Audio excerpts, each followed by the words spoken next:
Thank you all for coming. Welcome to our presser.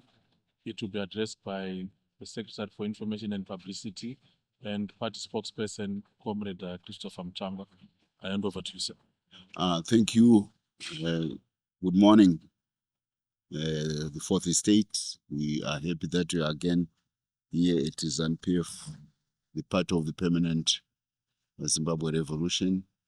It's a very important week for ZANU-PF on the calendar with the independence of Zimbabwe, the celebrations which will be held in Mapisa, Mat South, and we are also living in our international trade fair going on in Bulawayo. So this week, next week, all roads lead to Bulawayo.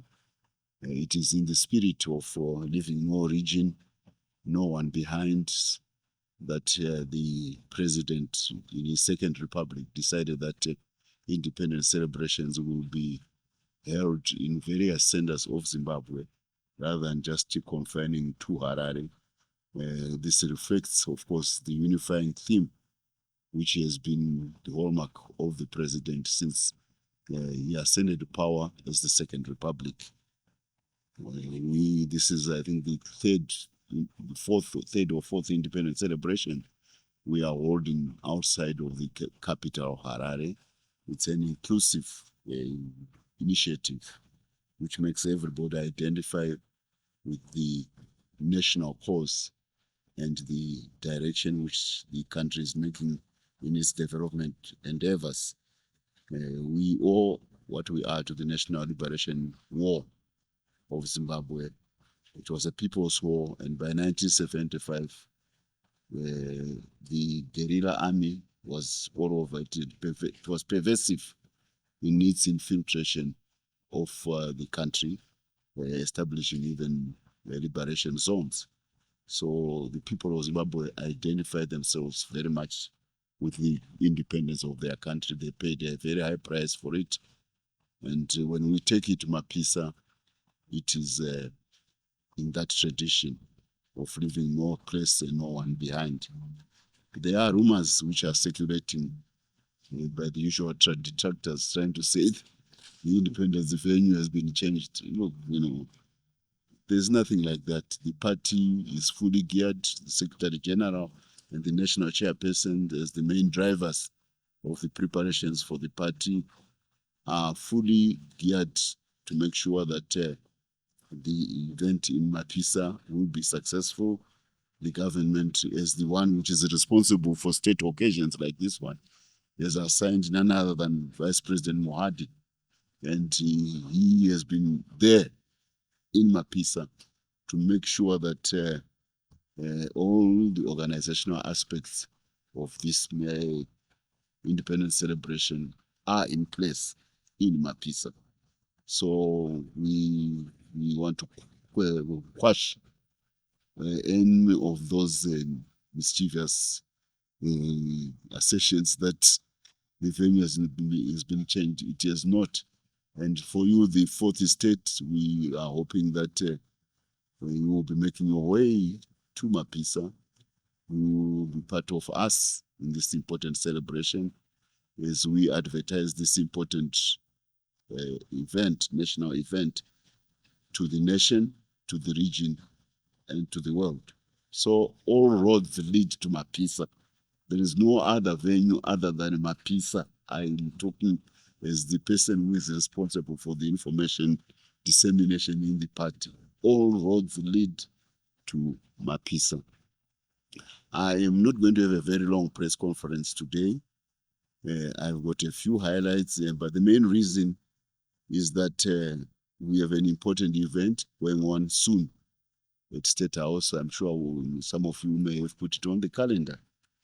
We are a nation with a long history. Actually, in sub-Saharan Africa, no other nation has got a history, is continuous history, as that of Zimbabwe, which is visual, which has got oral traditions, but which has also records.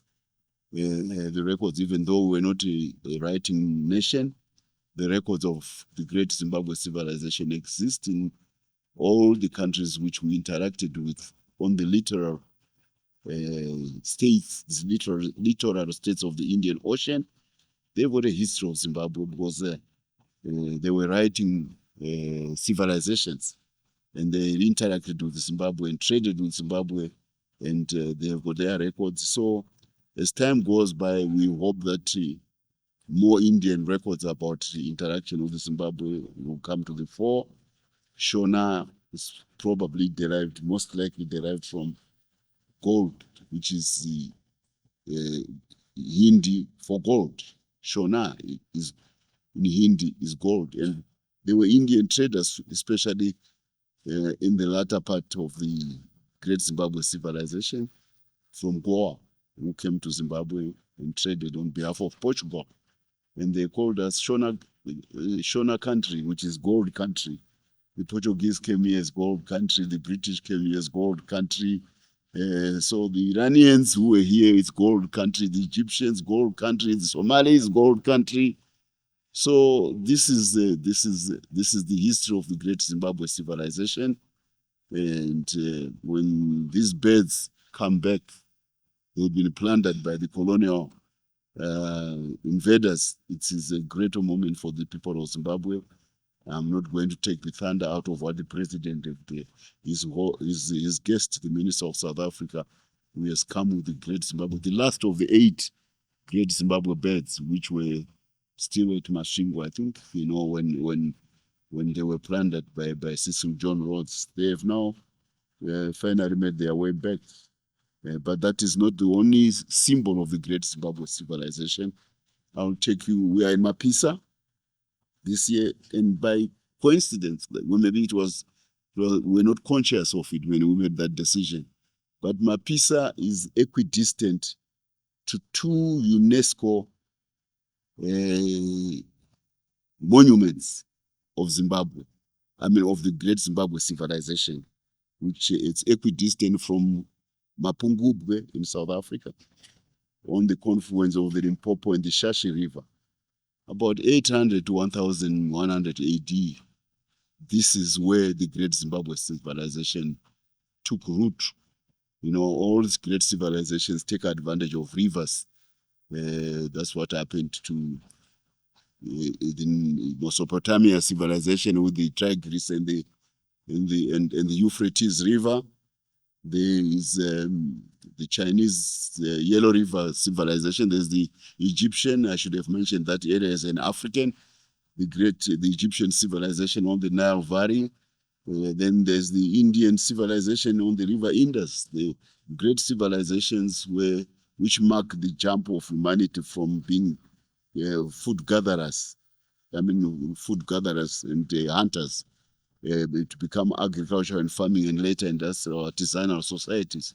The rivers played an important part, and the Limpopo River discharged a similar role with the great Zimbabwe civilization.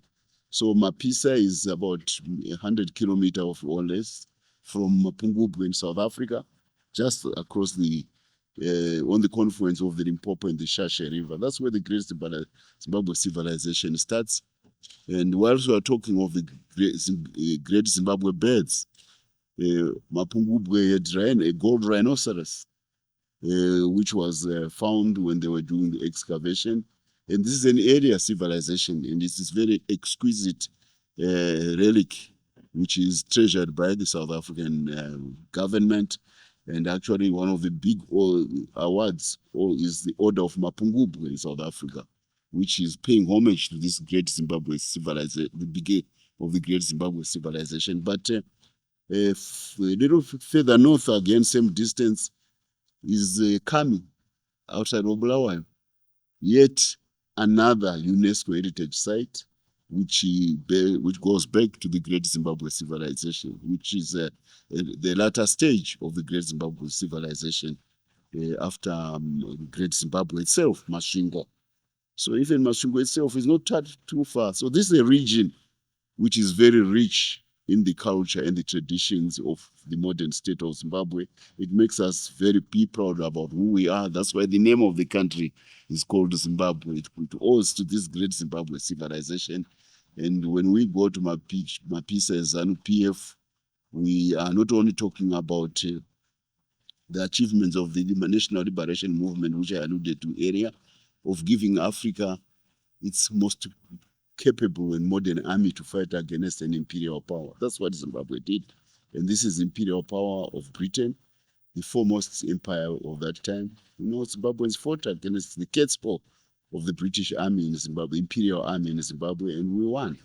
And along the way, we organized our society, we structured our society more than any other African country. Because if you don't structure and get organized, you don't win a war against the foremost imperial power of the time.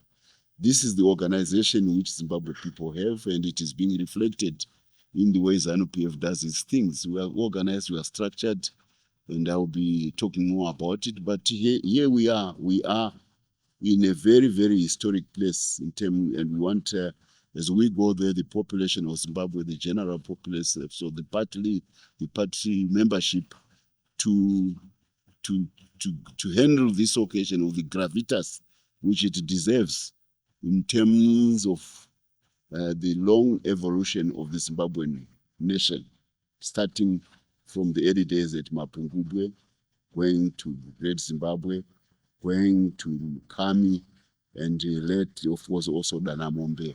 But many other, 200 to 300 other Zimbabwean stone monuments are dotted all over the plateau between the Zambezi and the Limpopo, between the Kalahari Desert and the Indian Ocean.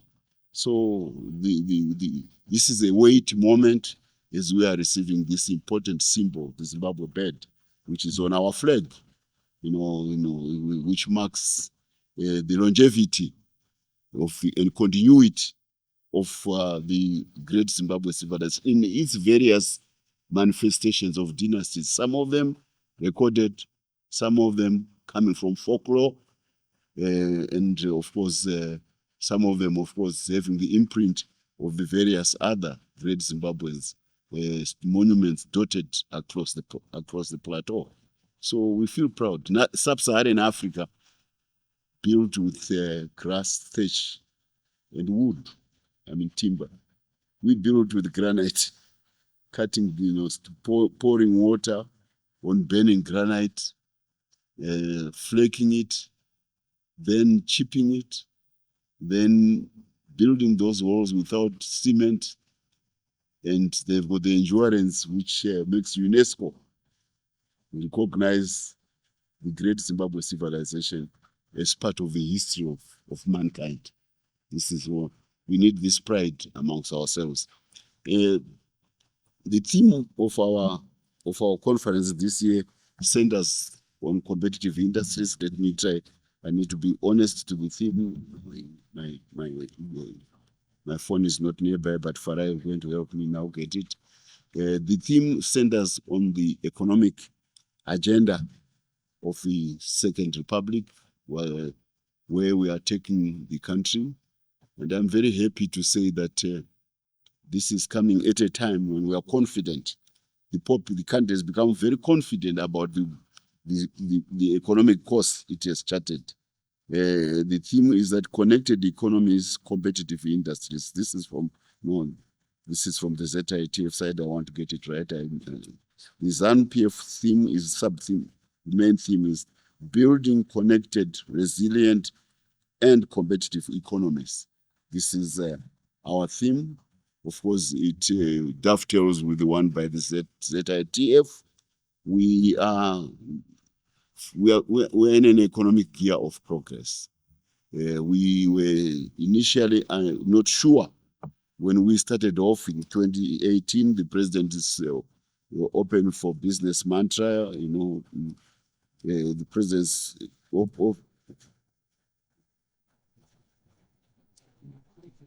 the president's open for business mantra in 2018, going to Davos instead of going to address the United Nations, appealing to international capital to come to Zimbabwe. I remember his first visit to China as a president. He drove all the way to Chinese provinces by car, to go and see investors. He ended up in Zhejiang, which is one of the most dynamic and forward-looking investment provinces of China. Zhejiang in Hangzhou, where all the Jack Ma's and these guys come from. That's the Untris, the guys with the robots, which are now running faster than Usain Bolt. They all come from this town, Zhejiang. The president was there in 20 and processing it into processing and producing, smelting it into chrome. That's in Mat South. That's what's happening in Mat South. But also, people need to know that the great Zimbabwe civilization, which starts at Mapungubu and ends all the way to Kami, as I indicated, it had a currency. We didn't have a printing press for money, but the whole country was united in a currency. I spoke about the unit of the language, Shona. It's a language, it's not a tribe. But there's also another element of unity, which is the currency of the country.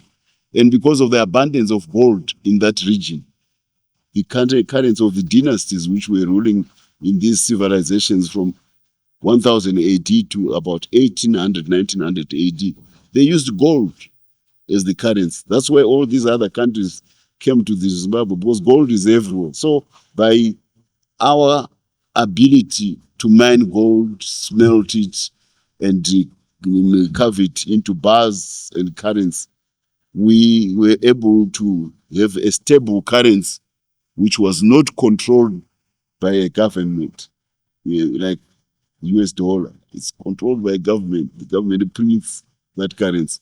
Our currency came from a human endeavor, digging gold, then using that gold as a means of trade, but also as a means of storing value. So Gwanda is one of the major gold zones in the country, with the mines like Blanket Mine in Gwanda. Blanket comes from explorers coming with the blankets, white explorers buying blankets in South Africa to come and coax out information about existing gold mines of the Shona and Ndebele people, which they had taken over on conquest in the 1890s. So the guy has lost his mind, has been defeated. He keeps quiet about the information about that mine. So the new owner, the colonial owner, goes to the register as mine with the mining commissioner of the company, BSA company in Johannesburg. The mining commissioner says, but how do you register a mine? We have no prospector who has gone to Zimbabwe. He says, why do you need a prospector? The mine has already been operating for centuries. The information, there's a shaft there, there is a history. So when he comes back, he buys a lot of blankets, he put them on the caravan, on the wagon back to Zimbabwe. And the commissioner looks out of the window, he says, I thought you'd be buying picks and shovels. Why are you buying blankets? He says, no, I need blankets because when I go back, I have got to trade them for information from the erstwhile and dispossessed owners. They are keeping their mouths shut and they don't want to tell me the history of the shafts. So I'll give them a blanket, say, okay, you lost the mine, here's a blanket. They were called blanket explorers. That's where the name Blanket Mine come from. I'm telling you, this is a region which has got a rich contribution to Zimbabwe, and we are very happy to be going to Mapisa, Mat South. Gold, citrus, now chrome being smelted. And another important aspect which is coming up about Mat South, the South African economy is moving away from Johannesburg towards the northern, where the resources, there are still fresh resources. So it is also becoming a convergence zone for cooperation between Zimbabwe and South Africa. And the cooperation is becoming very tight, especially with the strong relationship between President Mnangagwa and President Cyril Ramaphosa. That's why this theme, competitive economies, comes in. We are now coalescing our economies in the sub-region and staking out our position on the global marketplace because of the abundance of resources in proximity, which are determining the next aspect of modern industrial development, particularly the transition minerals from electric mobility from fossil fuels. We are richly endowed as a region. Manganese, vanadium, South Africa has got plenty. Graphite, Mozambique is number one. Lithium, Zimbabwe is in the top, 25% of hard rock lithium in the world, to date. And then, the copper for all the circuitry which conducts electricity in cars and in phones. It's in Zambia and DRC. The cobalt it's with DRC. So this region really somehow is destined to play a pivotal role in the development of the world as we move away from fossil fuels to new electric vehicle mobility. And Mad South is the natural linkage with our advanced industrial base in Africa, which is South Africa. This region is going to become the bridge. And the way we are sharing water now between Zimbabwe and South Africa points to even tighter cooperation. And this is the shared prosperity which we are talking about in the theme. And that's what our president is pursuing in this instance. So this is this is mainly a conference where we take stock about the achievements of the party to date through its executive agent, which is the government of Zimbabwe.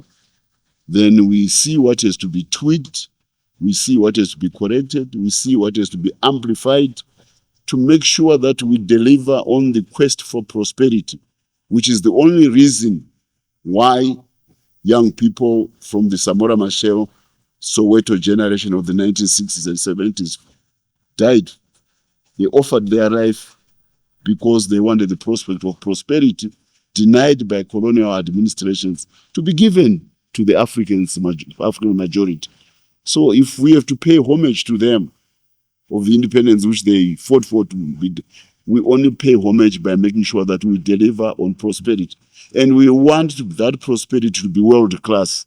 I want to say boys want to appropriate Africa, appropriate Africa.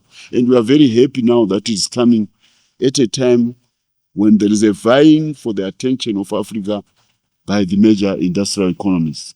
China showed the way. It showed the power of a good example by engaging Africa's development beyond NGO trinkets. And later, of course, because of China made so much progress, the erstwhile colonial powers realized that their templates were wrong. They've changed tech. They also want now to cooperate, and we are getting all sorts of good overtures from the European Union, which is the biggest trading bloc, but also the biggest source of funds for development in the world is the EU, because of course they went into the Industrial Revolution earlier than us and accumulated capital more than any other region. But the most exciting one is the Trump administration and the new America. It has decided to say Africa is a place of opportunity. And this transactional diplomacy now is giving Africans another opportunity of engaging the number one economy in the world in a mutually rewarding manner. So we are spoiled for attention as Africa now. We are spoiled for attention. We are the only, we are the most beautiful girl in town, in the village today. This time we are the most handsome young men in the village, and everybody is vying for the attention of Africa. And what is left is for us to make sure that we put on our best disposition mentally and our acute negotiating, our conscious negotiating skills, so that we extract value out of this justing for attention from the major economies. But along the way, we also want to propel Africa to go back to these civilizations which existed before, when Europe may not have been at the same level as Africa. So it's the law of uneven economic development. Sometimes other countries go ahead of each other, of others, other regions go ahead of others. But this time Africa is there to make up for the lost time which made us be victims of colonialism, slavery, and other vices of the imperial era. So this is the North-South is going to be important in becoming a bridge to the most advanced economy on the African continent, as the attention of South Africa looks north. That it is removing its Eurocentrism, which gave us the scene of apartheid. It is shifting to Afrocentrism, which comes from the National Liberation Movement. This is that's by and well. There's another thing which I want to address. I've seen some reworking or reissuing of some of the statements which I've made from this platform concerning the direction which Zimbabwe should go. I have spoken along the lines of the constitution of the party, along the lines of the tradition of ZANU-PF as a national liberation movement. And in all these instances, this has been after consulting with my principal, the President of the Republic of Zimbabwe, Comrade E.D. Mnangagwa. So if people are finding new value in some of the statements which I found made in the past, it's okay.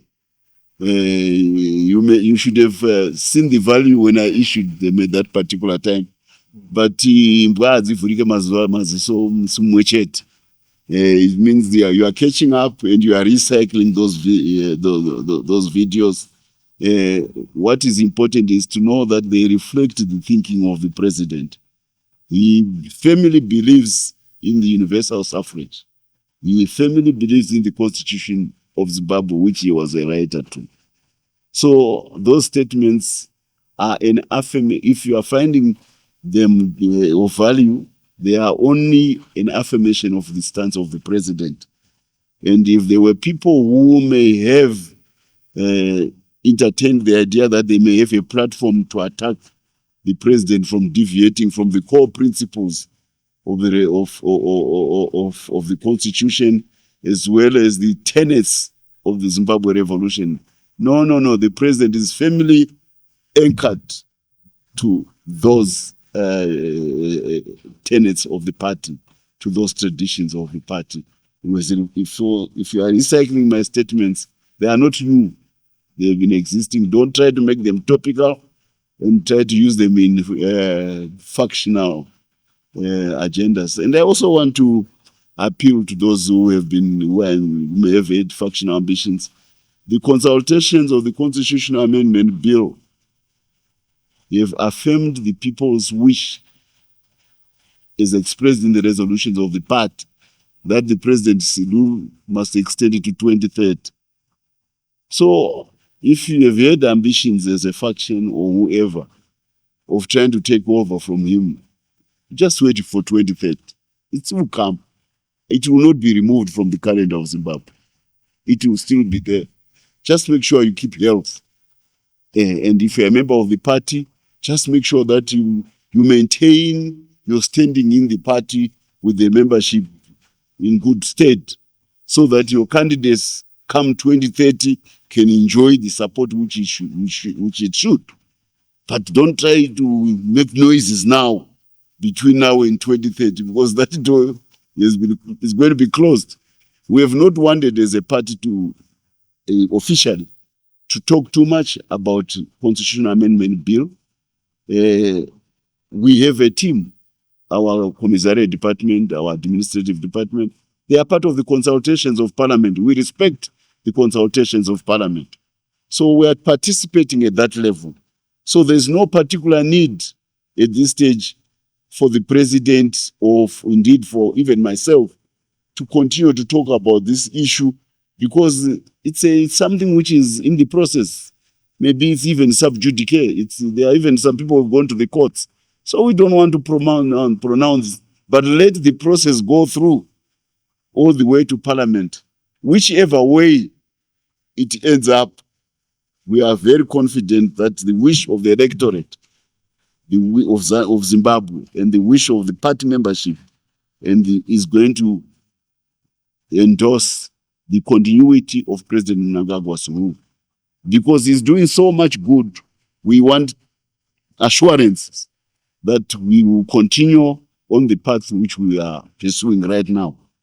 We want stability, we want continuity. There was wholesale celebration by the business sector when the Gazette bill was gazetted. The business sector wants continuity. They've got confidence in the president because of his track record. Yes, I mean, you see, petrol is going up. You know, it's bad that this war came and petrol is going up, but it does not. It doesn't seem to be affecting the number of cars on the road. It means it reflects the depth of the prosperity which has gone into society. Of course, for those other rank and file Zimbabweans, they have to suffer the impacts of inflation. Those who are on the lower side, it's, you know, the government has tried to find a way to alleviate the burden. But generally, for the active economic players, you can see that no matter the shock of the Middle East fuel crisis, people still are driving, you still get into traffic jams. The highways are still full. So this is a reflection of the economic depth of prosperity which has embedded itself in the Zimbabwean society.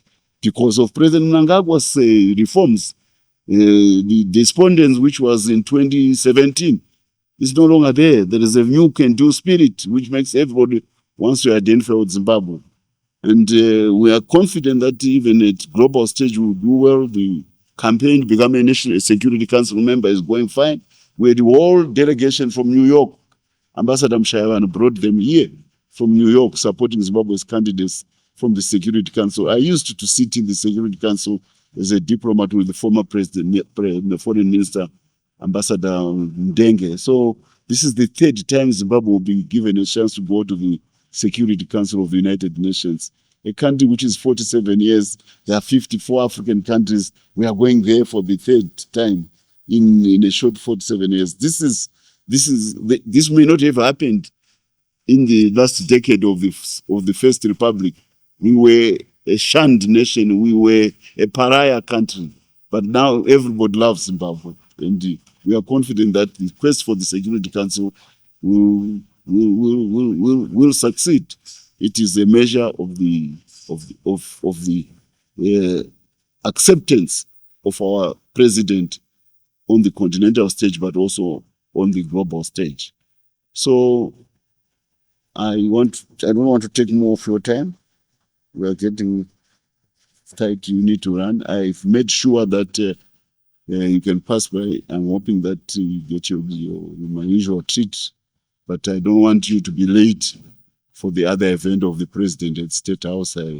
It's very important that you record Zimbabwe as it gets its last of the 8 great birds which were stolen in the colonial era from Great Zimbabwe. I want to 1 or 2 questions before I go, before I release you to rush. But you can pass by Chicken Inn and get something for your lunch. Do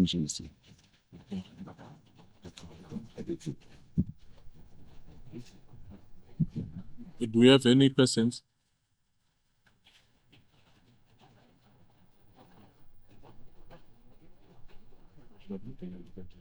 Okay. So I think we want to rush to the return of the Zimbabwe bird. It's especially when we are talking of the repatriation of the heroes of the first Chimrenga. There's a lot which is going on now between our government and the British government to get Mashaya Mombe, who is the top general of the first Chimrenga. Everybody was going to Mondoro, to Mashaya Mombe during 1896-97. Then Chingaira is his ally. Then there are others who were taken to England, but these are the 2 prominent ones. They'll be coming back now, so that there's repatriation of our artifacts of that very painful period. So I don't want you to, Zimbabwe people want you to record that event and tell it to them. That's your job. I can't stop you from rushing there to go and discharge your responsibility of informing the people about their great tradition. But you see, Mapisa is there. All these things will be hovering in our heads as we go to Mapisa. All roads lead to Mapisa. Thank you so much.